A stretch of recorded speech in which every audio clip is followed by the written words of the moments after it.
Parce que chaque jardin est unique, nous mettons tout en œuvre pour créer votre petit coin de paradis.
C'est un jardin exotique, c'est un jardin aussi contemporain.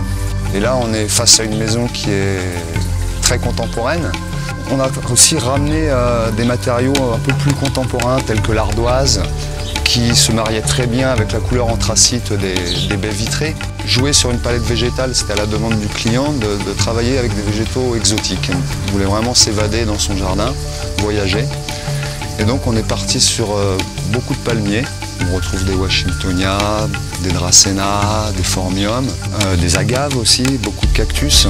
Et on a aussi ramené un peu plus de légèreté dans ces massifs en jouant avec des graminées et quelques plantes vivaces pour amener aussi un peu de couleur et un peu de vie au jardin.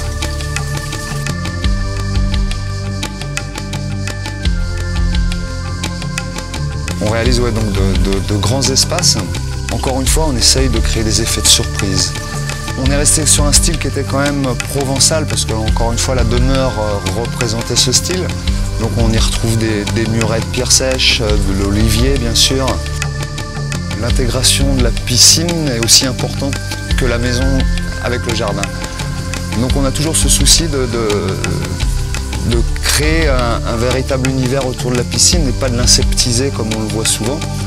Et donc on n'hésite pas à ramener de la végétation jusqu'au bord de l'eau pour créer cet effet paradisiaque. Et encore une fois, là où il y a l'eau, c'est là où il y a la vie. Donc c'est là où il devrait y avoir la végétation la plus luxuriante et vivante.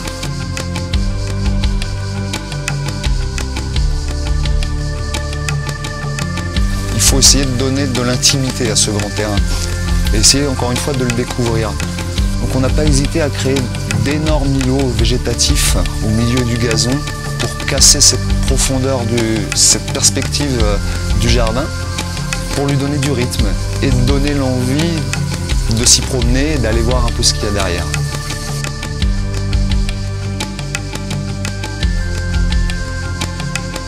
On peut réaliser de grandes propriétés comme de petits espaces.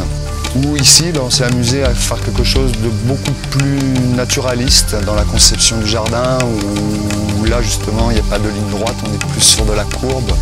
On crée quelque chose de vraiment naturel, en ayant quand même une touche exotique. On joue avec des plantes à feuillage, de couleurs de feuillage, des textures de feuillage différentes pour essayer d'harmoniser le tout. C'est synonyme de ville, donc elle est très importante et je pense que c'est important de la glorifier, de la mettre en avant. Et ici on s'est amusé à créer un petit ruisseau avec son bassin et ce qui est extraordinaire c'est que derrière ça ramène toute une vie. Des insectes qui viennent, des libellules, des batraciens. Et c'est ça aussi qui nous importe, c'est de recréer ces liens qu'on pourrait avoir peut-être perdus pour qu'on s'approprie vraiment l'espace qu'on a et qu'on vive vraiment le jardin.